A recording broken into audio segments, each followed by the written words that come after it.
묵상하는 말씀입니다. 사무엘상 4장 말씀 같이 보도록 하겠습니다.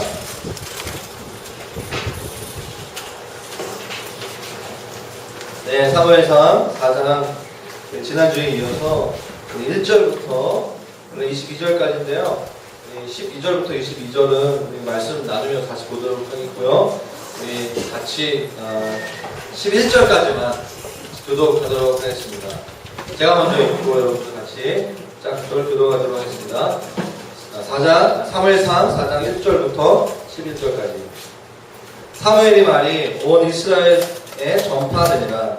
이스라엘은 나가서 블레셋 사람들과 싸우려고 에베네셀 곁에 진치고 블레셋 사람들은 아벡에 진쳤더니 블레셋 사람이 이스라엘에 대하여 전열을 벌이나 그들이 싸우다가 이스라엘이 블레셋 사람들 앞에서 패하여 그들에게 전쟁에서 죽임을 당한 군사가 4,000명 가량이라. 백성이 진영으로 돌아오매 이스라엘 장로들이 이르되 여호와께서 어찌하여 우리에게 모든 블레셋 사람들 앞에 패하게 하셨는고 여호와의 언약궤를 실로에서 우리에게로 가져다가 우리 중에 있게 하여 그것으로 우리를 우리 원수들의 손에서 구원하게 하자니 내 백성이 실로의 사람을 보내어 그룹 사이에 계신 왕문의 여호와의 언약궤를 거기서 가져왔고 엘리의 두 아들 홈리와 비나스는 하나님의 언약궤와 함께 거기에 있었더라. 여호와의 언약궤가 진영에 들어올 때에 온 이스라엘이 큰 소리로 외치매 땅이 울린지라.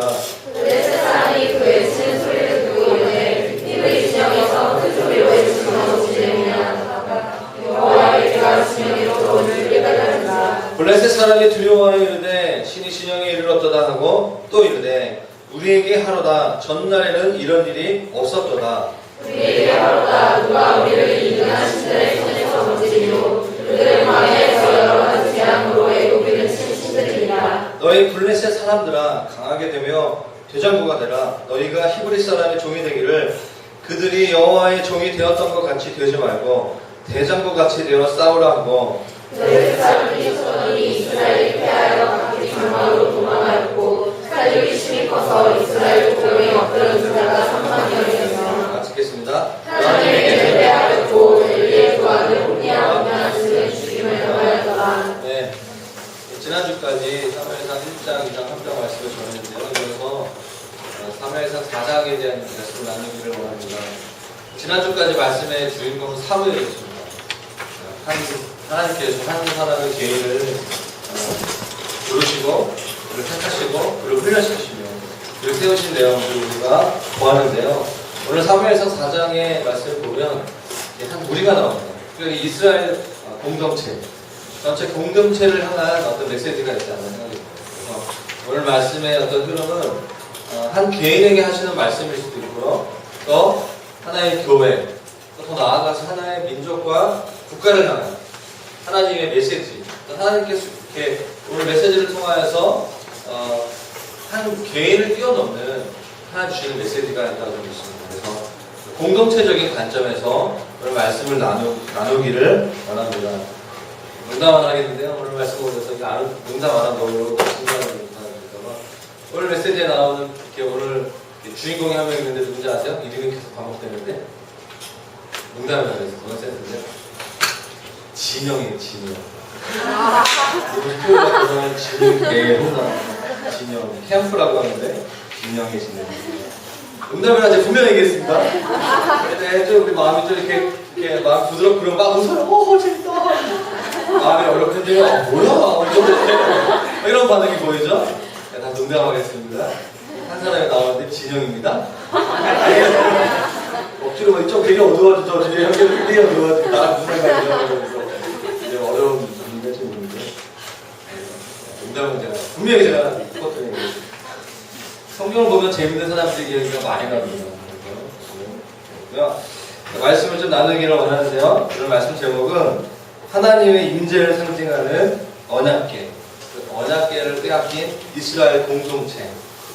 교회에 하나님의 임재가 하나님의 지금으로 말하면 교회라고 공동체에 하나님의 임재를 상징하는 그 당시의 언약궤를 빼앗기는 그런 내용이죠. 굉장히 수치스러운, 굉장히 그 이스라엘 역사에 있어서 굉장히 어려운 내용이죠.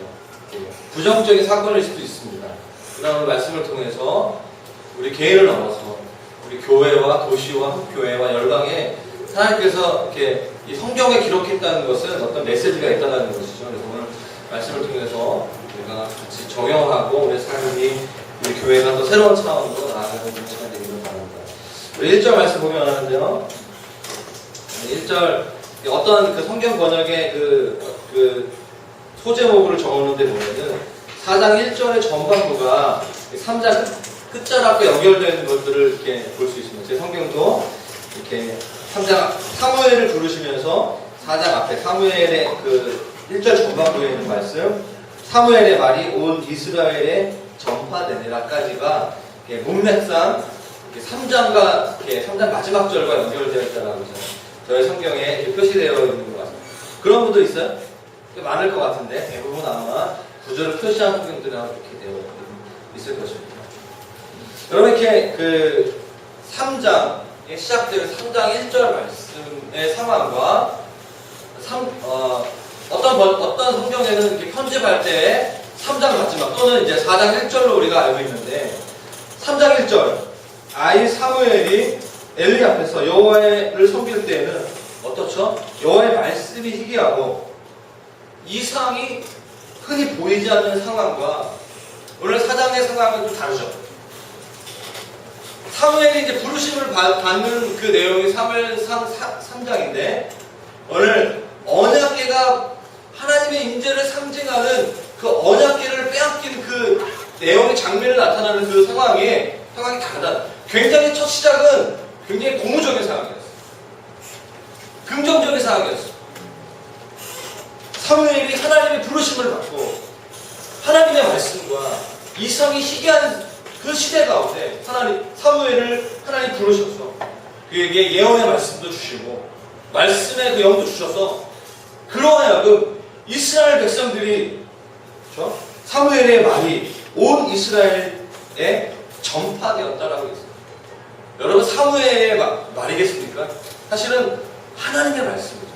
하나님의 말씀이 선지자 사무엘을 통하여서 공동체 가운데 전해질 거예요. 쉽게 말하면 부흥이 임한 거죠. 전혀 몇십 년 동안 전혀 하나님의 말씀이 없고 하나님의 임재가 없던 그곳에서 하나님의 사람 사무엘을 통하여서 하나님의 말씀이 온 이스라엘 공동체 가운데 전파된 상황이 4장 1절이라는 거죠. 굉장히 기대가 되는 상황이에요. 원래는 첫 시작을 보면 굉장히 기대가 되고 이스라엘 공동체의 영적인 각성과 부흥이 일어나야 되는 그런 상황인 것이죠.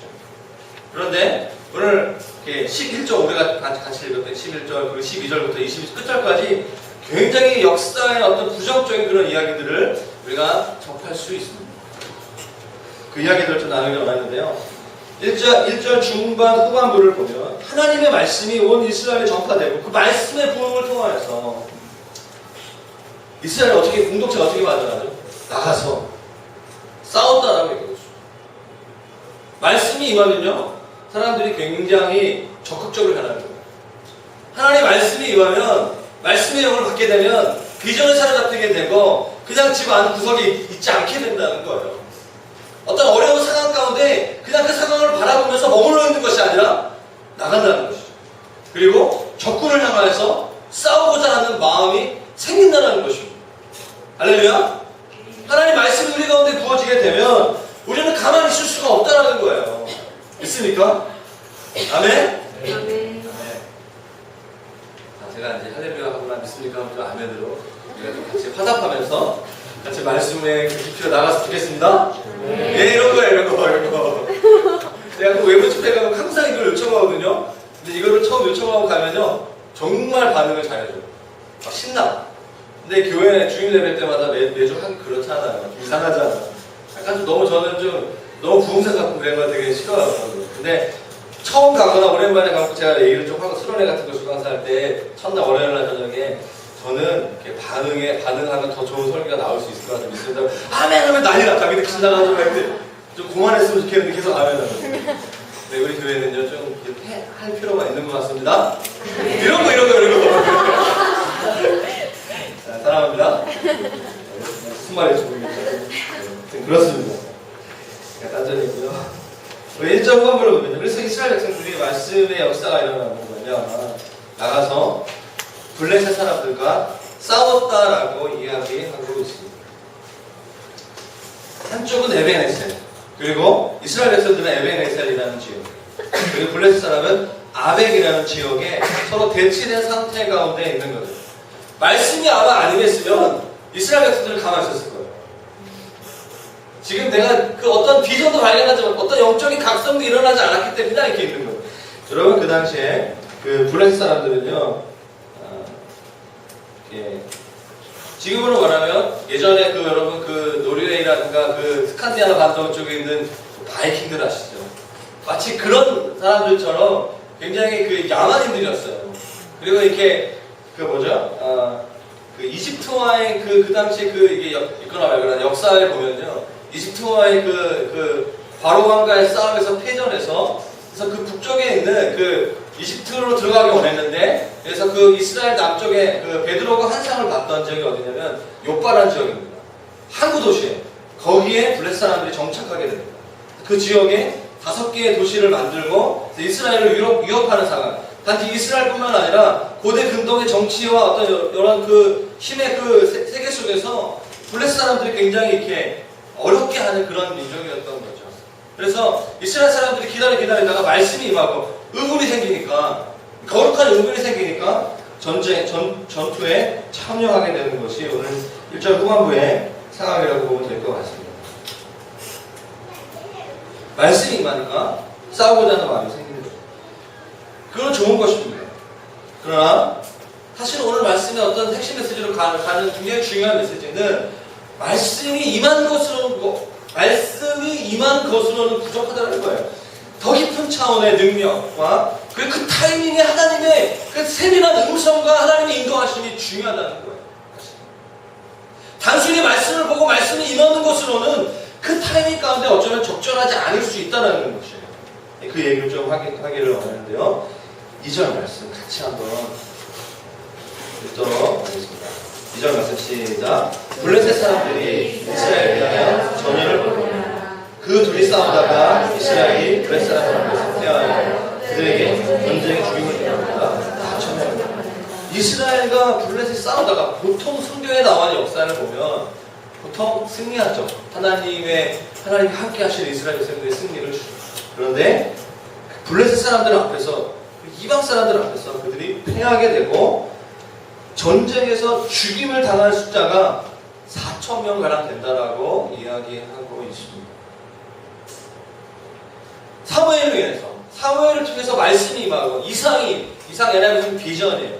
비전이 임한 백성들이 그 말씀을 따라서, 하나님의 말씀을 따라서 전투에 나갔다면 반드시 블레셋과의 그 전투에 승리할 것이라는 기대감과 확신을 가지고 나아가는데 패배하게 되죠. 4,000명이 죽게 됩니다. 2절의 상황입니다. 그런데 3절 말씀을 보면 그 전투에서 패배하여서 돌아온 그 군대를 향해서 이스라엘 장로들이 이렇게 얘기하고 있습니다.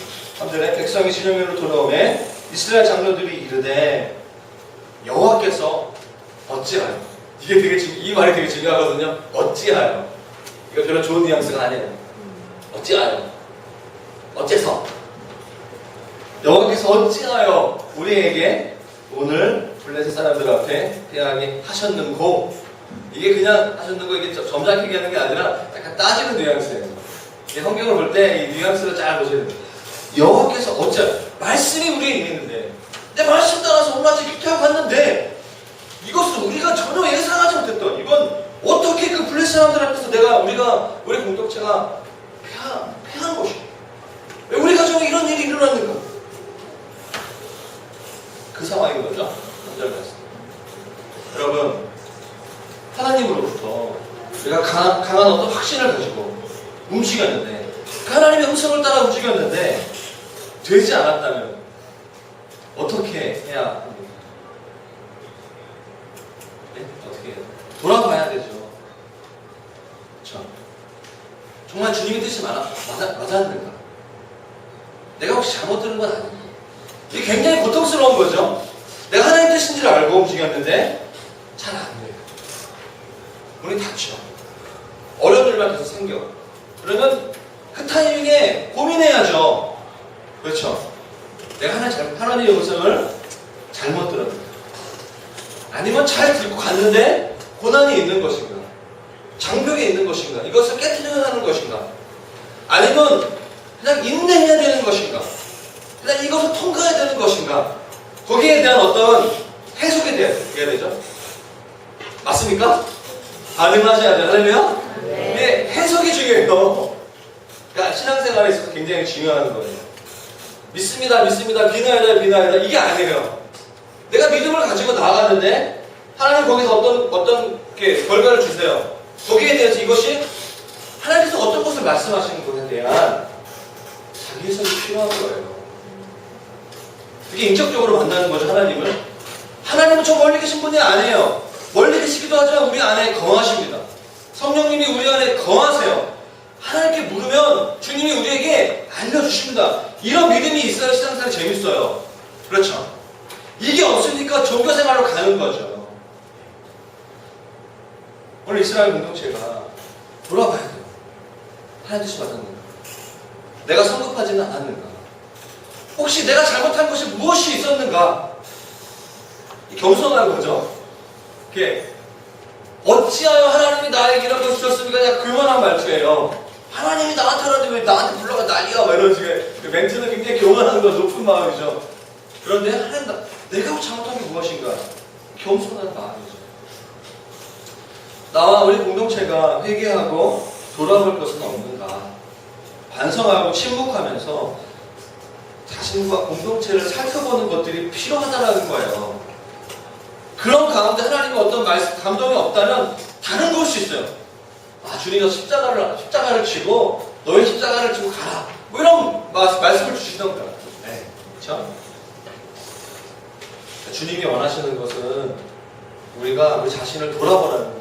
오늘 이스라엘 공동체가 처음 그 블레셋과 전투에 4,000명이 패배한 것은 이스라엘 공동체로 하여금 공동체에 뭔가 엘리 제사장과 그 자녀들 그리고 공동체에 어떤 말씀이 지금 사무엘을 통해서 임하지만 그것은 사무엘이 준비되어지고 거룩함으로 준비된 것이지 너희들은 아직 이 말씀의 준비가 안 됐다는 어떤 그런 메시지를 하나님으로부터 받고 공동체가 더 정결한 모습으로 준비하는 어떤 사인이 있지 않았습니다. 그런데요, 예, 우리 신앙생활에 있어서 중요한 거 질문은 중요해요. 질문. 다시 말하면 자기 성찰. 여러분 따라해 보시겠어요? 자기 성찰이 중요합니다. 우리가 신앙생활을 잘하면서 자기 성찰만 제대로 해도요, 우리는 욕 안 먹고 살 수 있어요.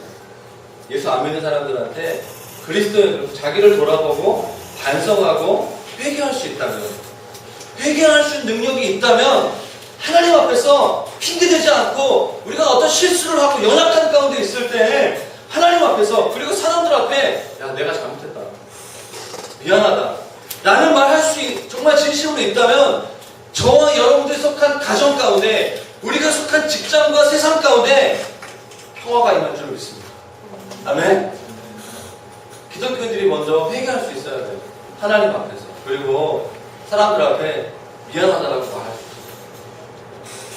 부부싸움은 먼저 믿는 사람이 미안하다라고 말할 수 있어야 되고 형제들한테 가서 내가 미안하다. 내가 그렇게 잘못한 것이 없다 할지라도 하나님은 때때로 말씀하실 때 공동체에 말씀하시거든요. 내가 저도 잘못한 것이 없지만 내가 속한 가족이 잘못하면 하나님께서 예수 믿는 사람을 통하여서 먼저 회개하고 돌이키라고 말씀할 수 있어요. 혹시 이번 추석 기간 가운데 그걸 느끼신 분들이 있습니까? 왜 나에게 우리 가정에게 이런 어려움을 주십니까? 하나님 돌아보라는 거죠. 자기 성찰하는 거죠. 주님이 원하시는 건 뭐죠? 목적이 이끄는 사람, 베스트셀러였잖아요. 레이 워렌 목사님이 쓴 책 중에 목적이 이끄는 사람이 있습니다. 목적이 우리를 가이드하는 거예요. 중요한 건 뭐죠? 과정이라는 거죠. 그리스도인에게서 중요한 것은 주님을 닮아가는 것이에요. 저도 이것을 날마다 돌아보는 거예요. 교회가 성장하고 내가 원하는 그 비전을 이루고 하는 것이 우리의 인생의 목적이 아니라 내가 원하는 직장에 내가 원하는 어떤 사람을 만나고 내가 원하는 어떤 것을 하는 것이 우리의 인생의 궁극적인 목적이 아니라 저를 따라해 보시겠어요? 예수님을 예수님을 닮아가는 것이 닮아가는 우리의 것이 목적입니다. 목적입니다. 믿습니까? 아멘. 과정이 중요하다는 거예요. 과정이. 하나님은 이스라엘 백성들이 공동체가 그 과정 가운데 주님을 알아가고 주님의 공동체로 좀 이렇게 새로워지고 정결해지고 거룩해지는 그 과정들을 거치기 원했는데 이스라엘 장로 지도자들이 어떻게 반응하죠? 여호와께서 어찌하여 우리에게 오늘 블레셋 사람들을 패하게 하셨는고? 라고 하면서 그들이 내리는 결정을 좀 보시기를 원합니다. 3절 말씀에 여호와의 언약궤를 실로에서 우리에게로 가져다가 우리 중에 있게 하여 그것으로 우리를 우리 원수들의 손에서 구원하게 하자 하니, 잘 보셔야 돼요. 하나님의 어떤 계획이 있는가? 하나님의 쌍이 있었는가? 하나님의 음성이 있었는가? 보시면요, 있게 하여 구원하게 하자. 주체가 누구죠? 주체가 누구예요? 우리예요. 우리 공동체, 나, 그리고 우리 지도자들인 거죠. 예, 교회와 공동체가 우리가 추구해야 될 가장 중요한 정신은 뭐냐면 신정적 통치 체제예요. 신정적. 교회는 민주주의가 될 수 없어요. 어떻게 보면 교회의 가장 큰 적은 민주주의예요. 믿습니까? 우리가 이걸 오해하시면 안 되는데, 오해하시면 안 돼요. 담임 목사라든가 어떤 교육자 중심으로 간다, 이것도 아니에요. 그리고 어떤 한 사람의 의견을 무시하는 것도 아니에요. 하나님 우리의 신앙, 개인의 신앙생활과 교회의 신앙생활의 가장 중요한 것은 마태복음 16장 16절에서 18절에 나와 있는 교회에 대해서 주님이 말씀하실 때 주님 계속해서 반복해서 말씀하는 내 교회라고 말씀하세요. 교회의 주인은 예수님이세요. 믿습니까? 교회가 교회되기 위해서 가장 중요한 것은 예수님께서 이 교회에게 어떻게 말씀하십니까? 모든 교육자와 셀리더들과 셀러드 한 명 한 명들이 예수님께서 이 교회에게 지금 무엇을 원하시는가? 이것을 목숨을 거는 거예요. 마태복음 16장 16절 18절 말씀입니다. 내가 내 교회를, 주님이 계속해서 반복하고 계십니다. 그러시면서 베드로를 교회의 반석으로 세우신 거죠. 베드로가 중요한 게 아니에요. 베드로도 중요하지만 지금 예수님이신 것입니다. 또 오늘 말씀 보십시오. 언약궤를 우리 앞에 있게 하자는 거예요. 그리고 구원을 우리로 하여금 우리가 있게 하자는 거예요. 내가, 장로들이, 리더들이. 오늘 말씀의 제목이 뭐죠? 하나님의 임재를 상징하는 언약궤를 빼앗기기. 이게 원인이에요. 이게. 하나님의 임재를 상징하는 그 언약궤를 뺏긴 것은 인본주의예요. 민주주의죠. 내가 우리가 라는 것이.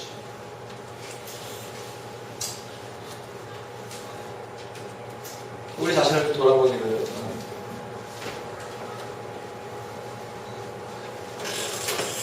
사랑하는 여러분, 오늘 상황과 오늘 1절에서 2절 상황과 같은 상황이 되는 본문이 또 하나 있어요. 여호수아 8장인데요. 여호수아 6장에서 여호수아를 통하여서 이스라엘에 있는 여리고 성을 정복했던 이야기 여호수아 6장입니다. 승리의 완전 도시대죠. 엄청난 승리였습니다. 그 당시에 여리고 성은 정말 남북불락의 이중벽으로 된 굉장히 큰 성이었어요. 아무도 그 성을 정복할 수 없는 상황 가운데 하나님께서 이스라엘 백성들과 특이한 방법으로 주님께서 7번 돌개가지고 함성불을 해서 나팔을 불고 해서 여리고 성이 함락되죠.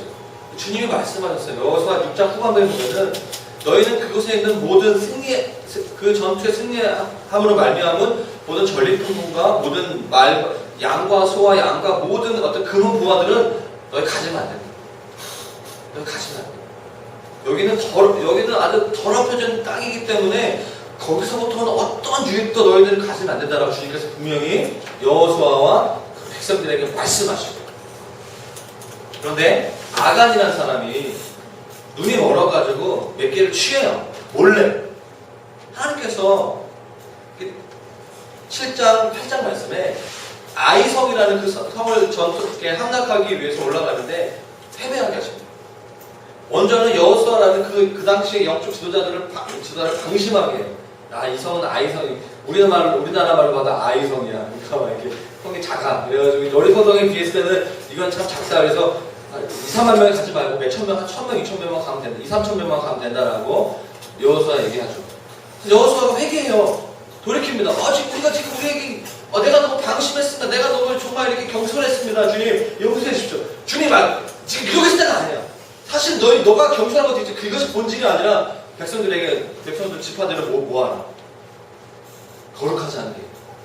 어떤 한 사람이 있는데 걔가 지금 나의 말을 듣지 않아. 너희 공동체가 걔 때문에 오염된 것이다. 내가 그래서 심판한 것이다. 라고 주님께서 말씀하시는 게 간단히 말하면 여호수아 8장 말씀입니다. 여러분 오늘 사무엘상에 나와 있는 그 이전의 이야기들을 알았을까요? 몰랐을까요? 알고 있었어요. 주님이 오늘 사무엘상에 나와 있는 이스라엘 공동체에게 말씀하신 거죠.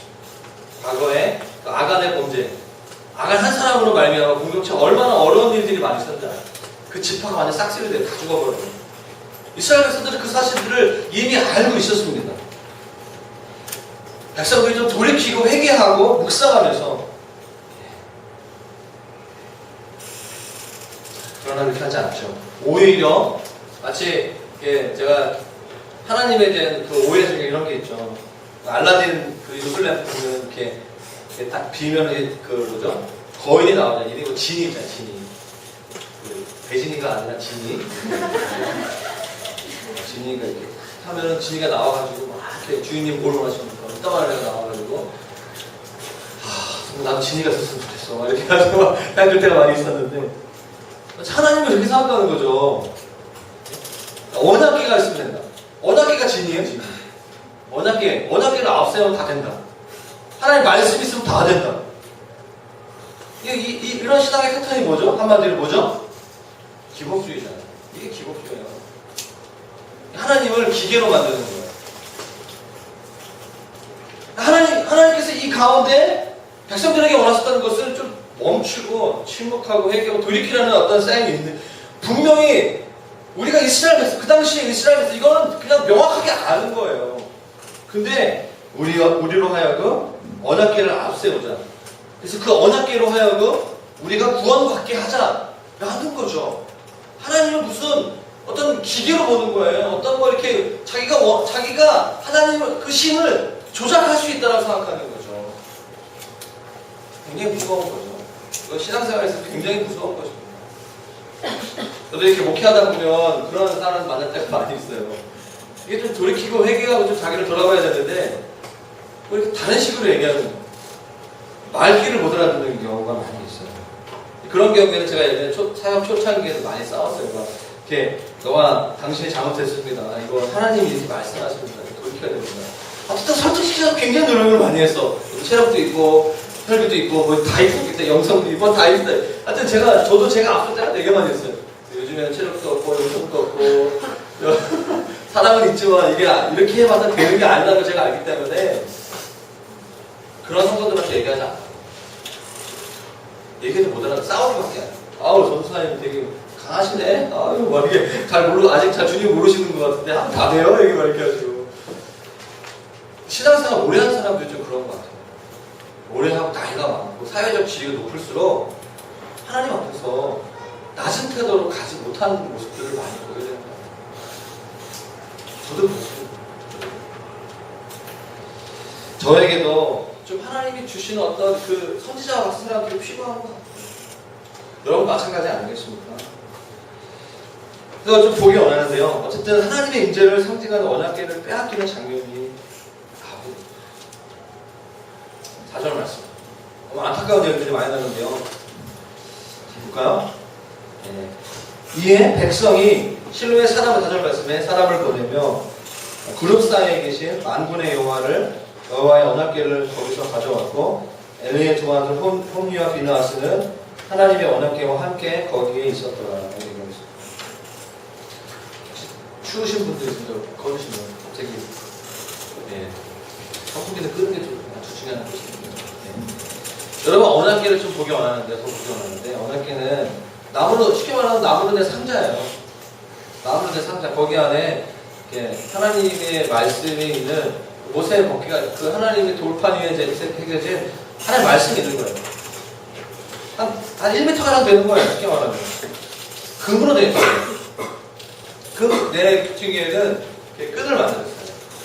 대제사장 외에는 아무도 그거를 가면 죽어요. 하나님의 그 말씀의 상징이 우리가 여러분 성경을 가면 죽는 사람 있어요? 할렐루야? 까먹어 할렐루야? 성경 가면 죽는 사람 없어요. 이게 쉽게 말하면 성경 대기특에다 끈을 해가지고 이거를 대제사장과 그 라인들만 딱 들고 갈 수 있어요. 그 사람들이 아니면 딱 닫기만 하고 다 죽어버리는 거예요. 얼마나 무서워요. 구약의 하나님 얼마나 무서운데 워낙 깨요. 되게 무서운 거예요. 거기 금으로 만들었어. 그리고 그 판 위에다가 구름으로 만든 두 날개를 가진 구름으로 만든 그 금 뚜껑이 있는 거예요. 그 안에 법궤가 있고 구름인데 이게 한국말로 없잖아요. 구름이 뭐야? 영어로 구름이냐? 그래서 뭐 이게 헷갈릴 수 있는데요. 쉽게 말하면 천사예요. 천사 그림, 날개 있는 천사. 성경에 가장 첫 번째로 나온 천사의 이름이 구름이에요. 잘 모르시는? 예. 창세기 3장 24절에 나오니까 이 천사는요 에덴 동산에서 선악과를 수호했던 천사의 이름이 구름이에요. 구름. 그 천사를 상징하는 그 날개가 있는 그 모양이 그 언약궤 위에 금으로 만든 그 구름이 있는 거예요. 이게 되시셔야 돼요.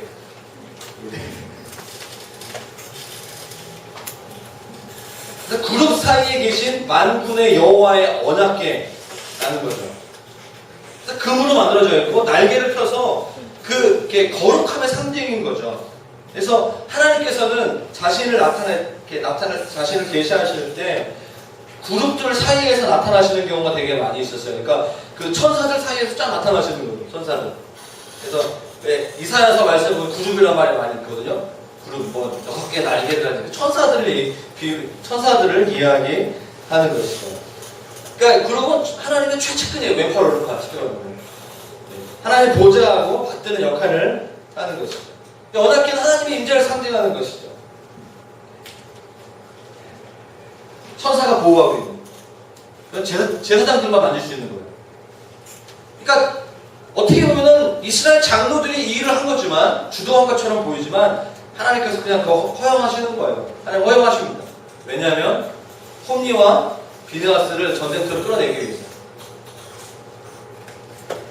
왜냐하면 하나님께서 3장 말씀에 내가 엘리 제사장들을 통해서 사무엘에 말씀하시잖아요. 내가 너와 너의 자녀들을 심판하겠다. 하나님께서 말씀하셨어요. 한날 심판하겠다. 하나님 그 작업하시는 거예요. 얼마나 무서운지 알죠? 하나님 무슨 엽기 영화, 공포 영화의 시나리오 작가 같아. 그래가지고 그걸 어떻게 보면 이스라엘 장로들이 그 일을 한 것처럼 보이지만 하나님이 허용하시면서 어쩔 수 없이 언약궤가 가기 위해서는 엘리 제사장의 아들인 직계 아들인 홈니와 비느하스만이 그 언약궤를 가지고 올 수 있다는 거예요. 아시겠어요? 정말 제가 이제 안타까워요. 이렇게 제가 얘기하는데 반은 이해, 반은 거의 지금 주님 임재가 가운데 들어가 버렸어 벌써. 할렐루야, 사랑합니다.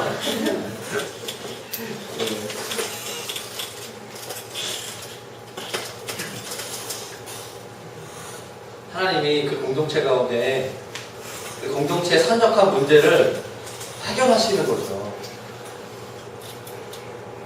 4,000명이 되는 사람들을 이렇게 패배하게 하면서 장로들이 홈리한 결정을 한다 할지라도 그 결정을 통하여서 홈리와 비느하스를 그 언약궤를 메고 그 사람들만 올 수 있었잖아요. 그들이 그 여호와의 제사를 멸시한 사람이었잖아요. 사무엘상 3장에 나오잖아요. 그들이 심판하는 거예요. 그들을 멸하게 했어요.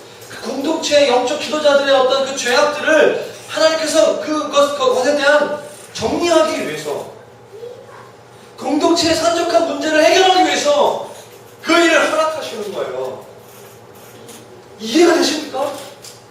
저는 이 말씀을 보면서 요즘 한국교회와 어쩌면 그럴 수 있겠다는 생각이 들어요. 저는 제 짧은 생각으로 하나님이 일하시는 방법이 있을 수 있어요. 공동체 입장에 공동체에 속해 있는 한 사람의 입장으로 봤을 때는 굉장히 고통스럽죠. 하나님 나라와 하나님의 성품의 관점에서 어쩔 수 없는 거예요. 아세요? 하나님의 마음을. 여러분, 우리 글로비전 교회 공동체에 산적한 문제들은 무엇이 있을까? 여러분, 저는 이게 하나님께 기도하게 됐어요. 일주일 동안. 그러면서 저희 양가 부모님 댁에 방문하면서 한 번은 저희 동생과 제가 약간 좀 언성을 높였고, 또 한 번은 저희 아내 부모님과 성대 가운데 어려운 일이 있었어요. 제가 중재자가 돼서 해결하는 그 과정을 거치면서 저희 부모님 세대에서 저희 가정, 그냥 다 말할 수는 없지만 저희 부모님 세대에서 저희 가정에게 오는 그 가정에서 흐르고 있는 어떤 기운들은 무엇이 있을 것인가. 정말 많이 이렇게 말로 기도하지 못했지만 묵상하게 됐고 깨닫게 된 것들이 너무 많이 있었어요, 사실은. 그래서 제가 저희 아내를 더 이해하게 됐고 더 사랑해야 되겠고, 제가 더 저희 가정 안에서 제가 동생과 부모님들을 어떤 모습으로 더 기도하고 섬겨야 되는 것인가에 대해서 더 신랄하게 고민하고 돌아보는 시간들을 갖게 되었습니다. 그래서 우리 교회 가운데 예수 믿지 않는 가정에서 믿음의 첫 번째로 세워진 그 형제자매들을 향한 기도가 제 마음속에 막 나오게 되었어요. 그리고 어떻게 그들이 이 땅에서 결혼 이후의 삶을 살아가면서 가정에서 정말 거룩함으로 정결함으로 삶을 살아갈 수 있는 것인가에 대해서도 고민하게 되었고요. 나아가서 오늘 말씀 묵상하면서 우리 교회와 한국교회 가운데 있는 여러 가지 하나님께서 홈리와 비누아스를 좀 정리하기 위해서, 공동체 가운데 영적 제사장들을 좀 정리하기 위해서 왜 이런 일을 허락하시는 건가 하는 것들을 묵상하게 되었습니다. 제가 봤을 때 딱 한 가지예요. 아니요, 다른 것도 있겠지만 가장 큰 것은 제가 봤을 때는 만민 제사장을 하나님은 세우기 원하십니다. 한국 교회에 여러 가지 것들이 있겠지만 특히 우리 교회도 있어요. 우리 교회가 셀리도 하고 이렇게 만민 제사장 얘기를 하지만 모든 성도들이 사역자, 전신자. 저희 신내 신학교 안에 어떤 교수님께서 이렇게 연구소를 세웠는데 전신자 이렇게 연구원인가 그런 게 있어요. 저는 말이 되게 참 부담스럽다. 전신자, 여자 이름 같기도 하고, 이렇게. 참 이름 참 그렇다. 이렇게 전신자, 이렇게 가짜가 들어가면 진짜, 신자, 이런 반응이 없어, 원래도 이렇게. 만민 사역자. 근데 이런 말 하면 되게 부담스러워요. 만민 선교사. 되게 부담스럽거든요.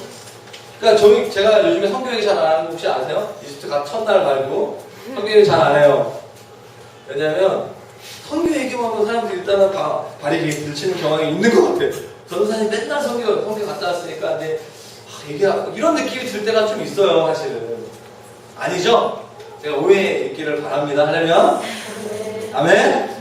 이런 거 아멘 해주셔도 괜찮아요. 만민 제사장. 주님이 분명히 우리 모두가 예수 믿는 모든 사람은 다 제사장이에요. 다 대제사장이 다 제사장입니다. 발음이 혀가 짧아서 제사장 발음 되게 어려운데 그럼에도 불구하고 우리 모두는 제사장이에요. 할렐루야. 네. 한국교회 문제는요. 저 목사님은 제사장이고 난 제사장 아니라는 생각이 있는 거예요.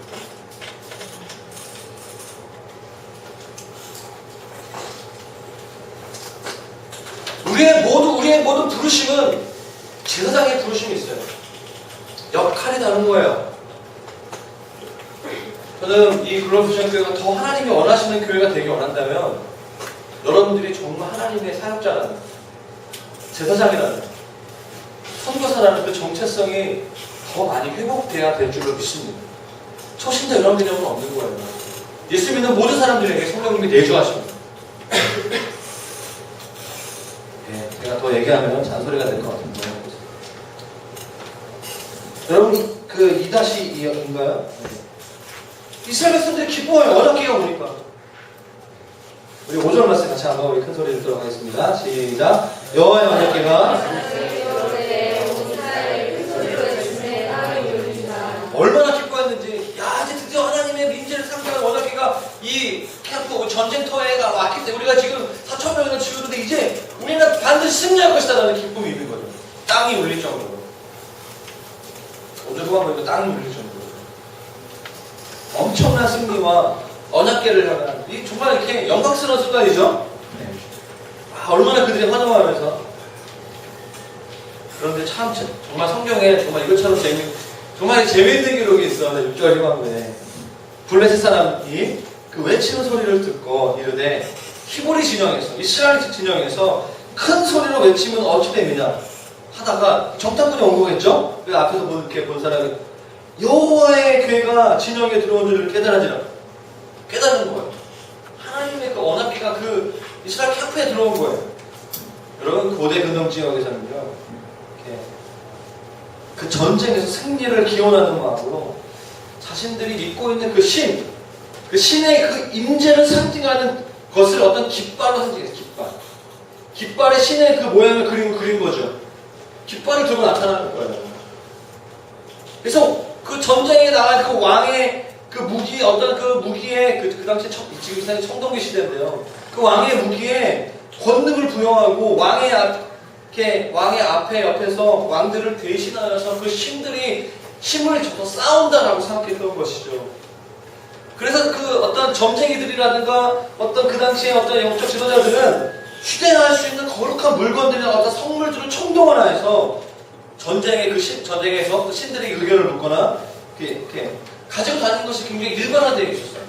그러니까 블랙 사람들에게도 그렇게 있던 거예요. 다곤신이라고 있었고요. 성경에 보면은 그 금, 독종, 개구리 다양한 형상들의 신들이 있었던 것이죠. 여러분 이 7절 8절 말씀에 보면요 블레셋 사람들이 두려워했다라고 얘기하고 있어요. 신이 진영이야. 저 사람들의 그 신에 이들이 이방 신을 섬기는 사람들이니까 그 깃발을 주고 쟤네들은 깃발이 없었어. 걔네들은 워낙 깨지 않고 그게 조금만 1m 가량 되는 막 교회만 쟤네가 지금 그것은 그 깃발이 없기 때문에 지금 워낙 깨가 온 거 들은 거예요. 신이 진영이 이르렀도다. 이르되 우리에게 화로다. 전날에 이런 일이 없었다. 우리에게 화로다. 우리가 이것은 그 신의 그 임재를 상징하는 원한계가 없었기 때문이다. 누가 우리를 이 능한 신들의 손에 건드려? 그들은 광야에서 여러 가지 재앙으로 애굽비를 친 10가지 재앙 아시죠? 출애굽기 말씀에 나와 있는 10가지 재앙들. 이미 블레셋 사람들조차도 이 소문을 들은 거예요. 전설로 들었던 이야기죠. 자기들이 싸우는 이스라엘 사람들이 이제 그 여호와라는 야훼라는 그 신이 임하기 시작하면 이 전투에서 더 이상 질 수 없다는 거죠. 정말 웃긴 게 이 다음 부분의 9절과 4같이 정말 참 저는 이 부분 때문에 참 너무 놀랍다. 두려운데 9절과 시작. 너희 사람들아 강하게 되며 대장부가 되라. 너희가 히브리 사람의 종이 되기를 그들이 너희 종이 되었던 것 같이 되려고 대장부 같이 되어 싸우라 하고. 더 파이팅이 넘치는 거예요.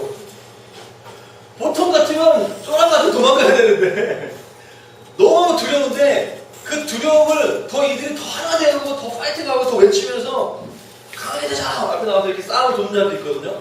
그게 뭐죠? 블레셋 사람들의 장군 이름이 뭐죠? 골리앗. 골리앗의 다른 이름은 싸움을 돕는 자예요. 키가 한 3m 가량 되는 2m 70가량 되는데 앞에 나와가지고 우리 할 수 있다! 와! 이게 전쟁력 보면 몰라요? 제가 전쟁력 굉장히 좋아하거든요. 거기서 그 기운을 얻어 이렇게 하면서 이렇게 농담인데 좀 굉장히 파이팅 스피릿이 있는 거예요. 성령님이 이스라엘 진영에 있는 게 아니라 블레셋 가운데 있는 것 같아. 주님의 임재가 이곳으로 온 것 같아. 이들이 막 두려운데 두렵지만 싸우자는 게 막 생기는 거죠.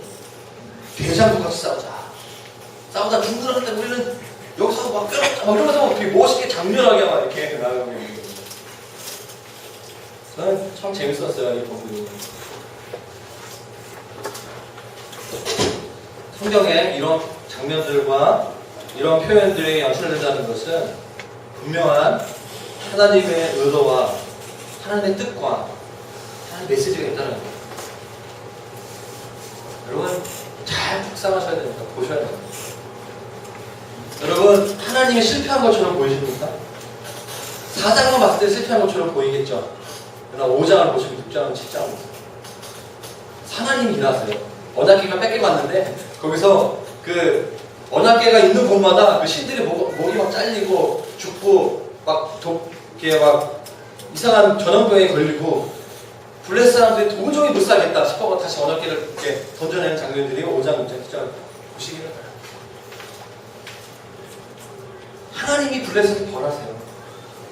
하나님은 전쟁에 능하신 분이죠.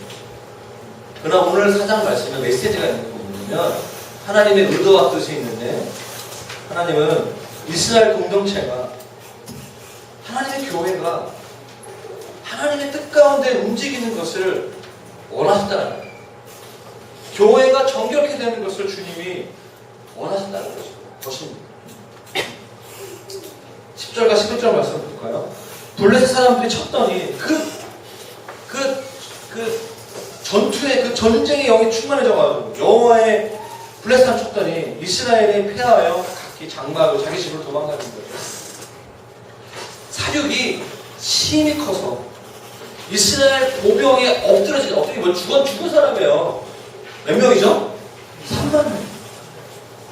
그 전에는 4천 명이었어요. 3만 명. 여러분 지금 3만 명 하면 뭐 이렇게 아유 많이 죽었네 이렇게 안타까워지는데요. 정말 성경 저자 기록은 힘이 큰 거예요.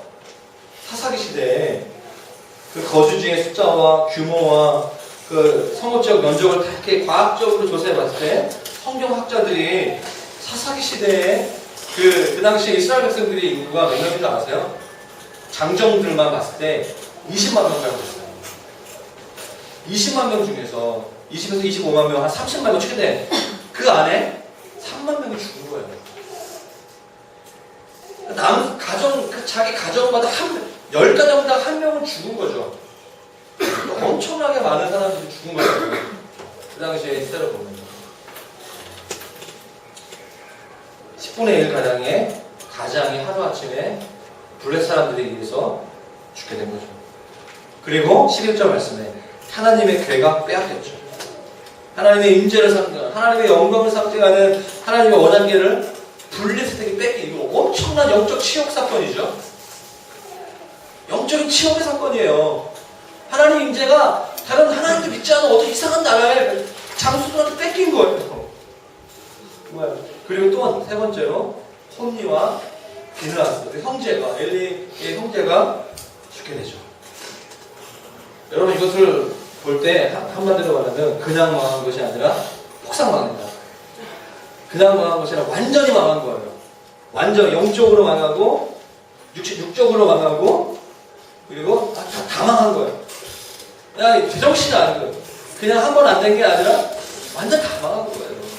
완전 폐업, 걔한테 되게 싸게 팔자는 거. 완전히 말하고 온 거죠. 그게 성이 말하는. 그런데 하나님께서는 이렇게라도 일하십니다. 극약처방이죠. 하나님만 하실 수 있는 방법. 정말 사람들이 이렇게 정말 재수가 없다.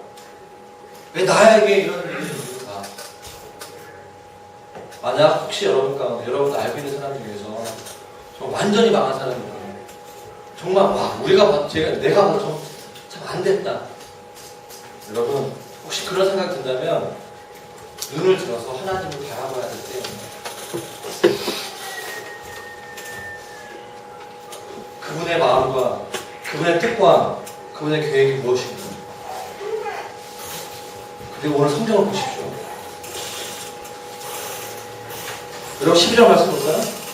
12절 이제 빨리 이제 5분 안에 나오려고.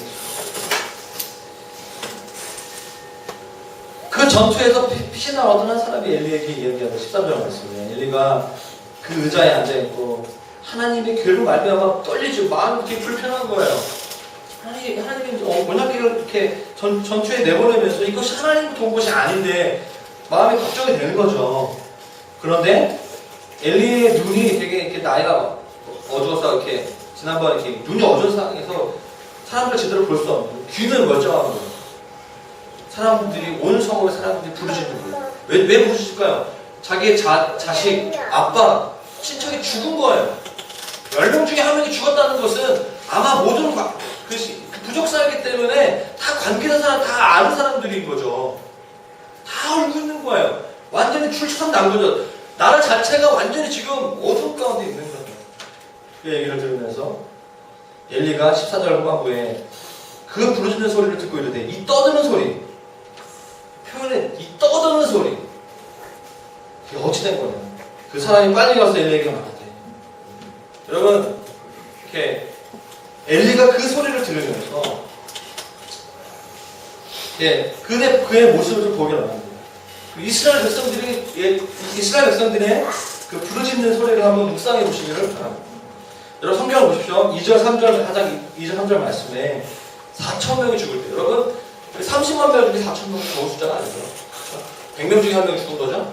4,000명이 죽을 때 그들은 부르짖지 않았습니다. 그저 언약궤를 빨리 가져와야 돼요. 하나님 말씀하지 않으셔요. 마지막 보루가 있었어요. 부르시지 않았다고 그러죠. 3만 명이 죽고 언약궤가 뺏기고 영적 지도자의 상징인 홈리와 비나스가 죽게 된 다음에 부르짖는 거죠. 성경에 이 나와 있는 하나의 멘트일 수 있는데 그 부르짖는 소리를 듣고 이 부르짖는 소리 제가 믿기로는 부르짖는 것은 간절합니다. 절박함이에요. 왜 사람들에게 아까 얘기했죠? 완전 망하는 사람들. 그런 사람들 특징이 있어요. 완전 망하기 전에는 부르짖지 않거든요. 완전 망하기 전에는 절대로 하나님을 만나지 않습니다. 찾지 않습니다. 어떤 한 나라가 하나님께 부르짖지 않는다면 그 나라는 하나님을 향한 갈망함이 없는 나라인 거예요. 그렇죠? 하나님이 그 나라를 사용하신다면 그 나라 완전 망하신 거예요. 왜? 부르짖으라고. 너는 내게 부르짖으라. 내가 너에게 응답하겠다. 내가 누구인가 알겠다. 너로 하여금 내가 누구인가 알게 하겠다. 하나님의 마음인 거죠. 하나님이 그럼에도 불구하고 그런 것을 허용하시는 거죠. 여러분 우리 교회에서 부르짖는 사람들이 있어요. 죽도록 제가 봤을 때 쟤 왜 이렇게 부르짖지? 그런 사람들이 있어요. 제가 알아요. 그 형제 자매 마음속에 있는 상한 마음과 고통을 알아요. 그 사람만 알고 있는 간절함이 있어요. 간절함. 여러분 부르짖는 건 아무나 쓰는 게 아니에요. 딱 들었을 때 이 사람의 소리는 크게 하는데 이 사람이 간절한가 아닌가 자기도 알고 나도 다 알아요. 너희도 알아. 너희도 알아. 힘들어. 힘든 게 있어 뭔가 보면. 저도 어저께 엄청 부르짖었어. 왜냐 힘드니까. 추석 갔다 오니까 너무 힘든 거야. 마음도 힘들고 몸도 힘들고 운전하고 마치 꽃보다 할배 이서진 것 같은 역할을 내가 이래서 자기 장관이 그 얼마 심부름 하는데 와 너무 힘든 거야. 부르짖는 거죠. 지난주에 토요일날의 기도 소리와 내가 달라. 묵상해보니까 힘들었어. 여러분 부르짖지 않는 사람 두 가지 특징이 있습니다. 하나는 힘들지 않아요. 잘 안 한 거예요. 또 하나는 너무 힘든데 눌려져. 진짜 불쌍한 사람들이에요. 저는 이런 사람들이 향한 국률한 마음이 있습니다. 진짜 힘든데 부르짖고 싶은데 못 부르짖어. 왜냐 눌려 있어가지고. 이거 죽어있어 막 이렇게. 깨어나시기를 축원합니다. 오늘 부르짖기를 축원합니다. 이 가을에 부르짖기를 축원합니다. 그런 사람들. 아직 살만한 사람들은 별로 저는 그 영혼들 그래서 기도합니다. 주님, 살만할 때 이왕이면 부르짖게 해주시고 혹시 살만해서 계속 버티고 있다면 망하게 해주세요, 주님. 부르짖게. 왜냐? 주님을 얻는 게 가장 큰 복이기 때문에. 믿습니까? 그것이 한 개인에게 해당되는 말일 수 있지만 이 도시와 이 나라에 대한 말씀일 수도 있어요. 성경에 나와 있는 거잖아요. 주님 저에게 좀 부르짖음을 주십시오. 그러면 주님이 얘다. 사랑하는 여러분 17절에 엘리가 듣게 된 소식을 보십시오. 너무 안타까운 소식이에요. 한 나라에 40년 동안 영적 지도자에게 주님이 들리는 메시지. 소식을 전하는 자가 대답하여 이스라엘이 블레셋 앞에 도망하였고 백성 중에는 큰 사륙이 있었고 당신의 두 아들 홈리와 비느하스 죽임을 당하여 하나님의 계획을 깨닫겠다. 18절 말씀. 하나님의 계획을 말할 때 엄청 영적인 어떤 핵펀치를 맞는 듯한 엘리가 자기 의자에 뒤로 넘어져 문 곁에서 어떻게 목이 부러져 죽는 거예요. 나이가 많고 비대한 사람이에요. 몸무게가 많이 나가는 거예요. 의자가 넘어지는데 목이 꺾이게 되는 거예요. 정말 안타까운 거죠. 이스라엘 사사가 된 지 40년이 되었다는 것이. 그거를 들은 며느리, 참 마침 참 되게, 이게 참 대단한 거예요. 그날에 비느하스의 아내가 출산일이 다가오는 거예요.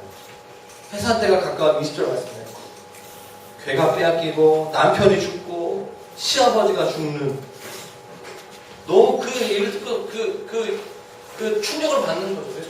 충격으로 인하여서 애를 낳는 건데, 죽어갈 때 비느하스도 죽게 되는 거예요. 비느하스의 아내도 죽어요. 그가 대답하지도 않고 관념하지도 않고 거의 사는 거 소망하지 않고 그냥 출산의 고통 가운데 그냥 나는 죽어야 되겠다 이런 마음으로 죽게 되는 거죠. 21절 말씀에 이르기를 영광이 이스라엘에서 떠났다. 더우신가요? 영광이 이스라엘에서 떠났다. 아이를 뭐죠? 이가봇. 히브리 말로 이가봇은 영광이 없다. 하나님의 임재가 이곳에 없어. 우리 가족도 없고 이 공동체도 없고 이 나라에는 소망이 없다. 이가봇.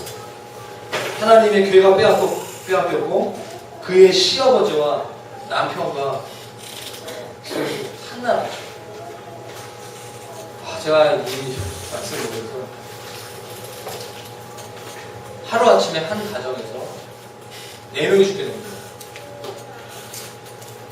자기의 그 내적 치유의 관점에서 우리 이가봇 형제를 제가 묵상하게 됐어요. 이 아가를. 자기 생일이에요. 제가 이번 주에 생일이었잖아요. 생일인데 생일날 아빠가 죽고 엄마가 죽고 할아버지가 죽고 그리고 자기 이름은 영광이 없어요. 사람들이 이가봇 볼 때마다 생일인데 고통스러운 거예요. 얼마나 저주스러운 인생이었을까요? 얼마나 고통스러운 인생이었을까요? 와, 생일날. 생일이 정말 자기를 정말 힘들었을 것 같아. 자기 생일날 되면 자기는 엄마 아빠도 모르고 할아버지도 모르고 그 이야기를 계속 살아가고 얼마나 상처가 됐을까요? 우리가 입고 있는 하나님의 성품이시죠. 하나님은 사랑의 하나님이시기도 하지만 하나님은 공의 하나님. 죄에 대해서 물으시고 죄에 대해서 심판하죠. 유럽이라든가 어느 나라에 제가 들었어요. 죄에 대해서 듣는 걸 너무 성도들이 싫어하니까, 심판에 대한 걸 너무 싫어하니까 총으로 쏘고 막 예배 중간에 막 난리치니까 강단에 여기 유리로 된 방탄 유리가 있어. 넓게 안 되는데 유리가 있어. 총으로 막 밤에 자기가 듣기 싫으면 막 총 쏴버리니까 무서운 거야. 정말 너무 무서워. 우리나라 총기가 안 되게 너무 감사해. 죄를 얘기해도 좀 기분만 안 좋을 뿐이지 좀 이렇게 마음을 불편할 뿐이지 조금 못 싸지. 아직 우리나라 소망이 있어요. 유럽, 미국 너무 무서운 나라야. 설교를 못해. 죄를 어떻게 얘기해. 그러니까 긍정의 힘 맨날 이런 얘기만 하는데 부러워하는 거예요. 무조건 절대 긍정, 초긍정, 무조건 긍정, 무조건 사랑의 하나님 필요하죠. 지금 우리나라처럼 어둡고 우울하고 암담한 이 시대 속에 소망이 없고 격려가 필요하고 예언도 필요하고 다 필요. 저는 더 많이 했으면 좋겠어요. 예수 십자가의 피로 용서함을 받을 수 있는 것은 있는 것을 용서 받을 수 있습니다. 그러나 예수님의 피가 적용되지 않는 것은 심판을 멸하기 어렵습니다. 명확한 사실이죠. 십자가가 없는 사람들은 심판할 수밖에 없어요. 멸망당할 수밖에 없어요. 이 마음이 우리 가운데 좀 부활했으면 좋겠습니다. 하나님, 공의 하나님에 대해서 우리 마음 가운데 깊이 와닿게 되면요, 전도하지 말아요. 전도할 수밖에 없어요. 한 영혼을 향한 그 사랑의 하나님뿐만 아니라 죄에 대해서 미워하고 오늘 말씀에 나와 있는 말씀처럼 하나님의 말씀을 우리 가운데 정말 심장으로 들어오게 되면 회개할 수밖에 없어요. 교회가 거룩의 능력을 회복할 수밖에 없어요. 예수 그리스도의 십자가에 적용되지 않은 사람들을 향하여서 주님의 마음이 갈 수밖에 없는 것이죠. 할렐루야? 아멘? 네. 주님이 22절 정리하면서 말씀하십니다. 하나님의 교회를 빼앗겼으므로 영광이 엘리 가문뿐만 아니라 이스라엘에서 떠났다. 공동체 가운데 영광이 떠났다는 것. 한 가문의 그 패망은, 심판은 단지 그 사람에게만 해당되는 것이 아니라는 거예요.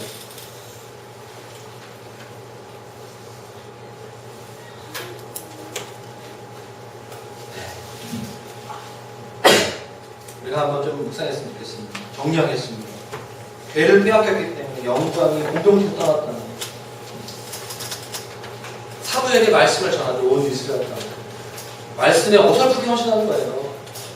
분위기에 의해서 하나님이 증거를 하시고, 하나님이 징계하실 때, 실패할 때야, 문이 닫힐 때 주의 깊게 물어봐야 되는 거예요. 하나님한테. 그런데 이스라엘 장로들이 자기가 힘을 쓰는 거예요. 여호와의 언약궤를 가져오자. 우리가 구원하게 사자. 영적인 것으로 얘기하는 거예요. 더 큰 희생과 심판과 하나님의 치심이 있는 거죠.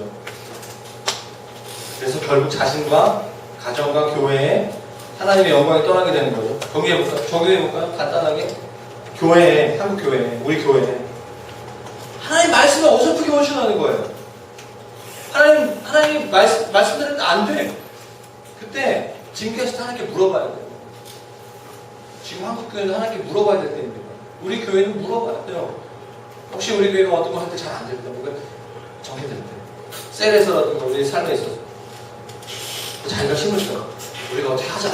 이런 프로그램이 있을 거야. 이런 전략이 있을 거야. 이런 방법이 있겠지. 라고 얘기하는 거죠. 더 큰 희생이, 더 큰 하나님의 심판입니다. 우리 가족도 마찬가지예요. 여러분 자신도 마찬가지인 거죠. 우리가 말씀에 반응해요. 말씀대로 살고자 해요. 근데 잘 안 되죠. 문이 막혀요. 징계가 있어요. 그때 우리가 메시지는 뭐냐면, 징계하실 때 주의 깊게 물어봐야 돼요. 그 사람은 그냥 위기를 모면하지 말고, 아멘? 그냥 피하지 말고, 그냥 예전에 했던 대로 하지 말고, 그냥 언약궤를 가져오면 되겠지. 그냥 통독만 하면 그냥 되겠지. 기도하면 되겠지. 물론 될 수도 있어요. 그냥 주님을 드리면 되겠지. 성공, 이게 아니라 하나님은 인격적인 분이시다. 그 타이밍 가운데 여리고 성을 함락하는 것과 아이성을 함락하는 것과 블레셋 그 민족과 싸우는 것도 다 다르다는 거예요. 어떤 칼을 쓸지 다 다르다는 거예요. 하나님은 그 과정 속에서 하나님께 묻고 하나님의 음성을 듣고 쌍방간의 그런 인격적인 과정 가운데 우리가 하나씩 주님을 닮아가는 그런 삶을 살기를 원하신다는 것입니다. 저는 메시지.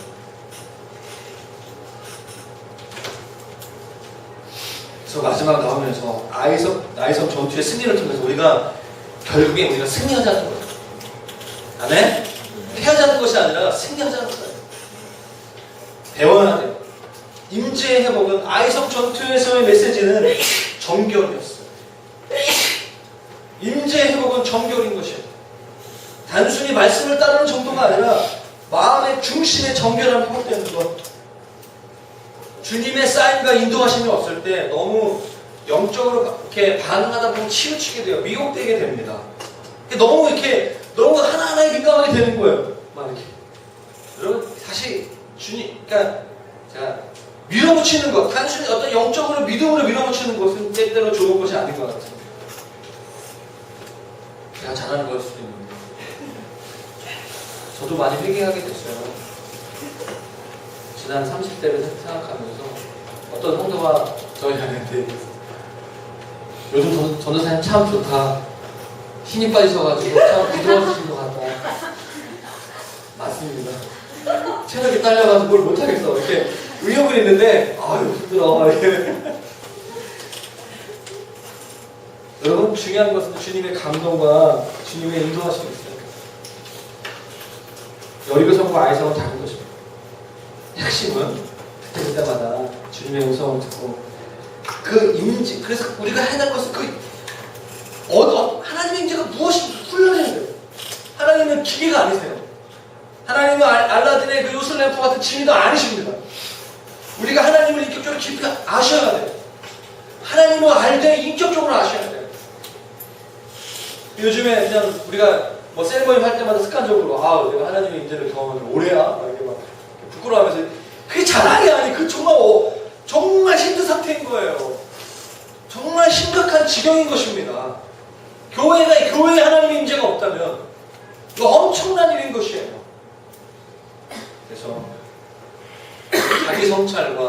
자기 발견. 하나님이 멈추게 하실 때 자기 성찰과 자기의 발견의 그 깊은 기도의 자리로 함께 나아가는 주가 여러분 되시기를 축원합니다. 네, 같이 시간 일어나셔서 같이 시작 기도합시다. 자, 이것을 보면 우리가 좀 우울한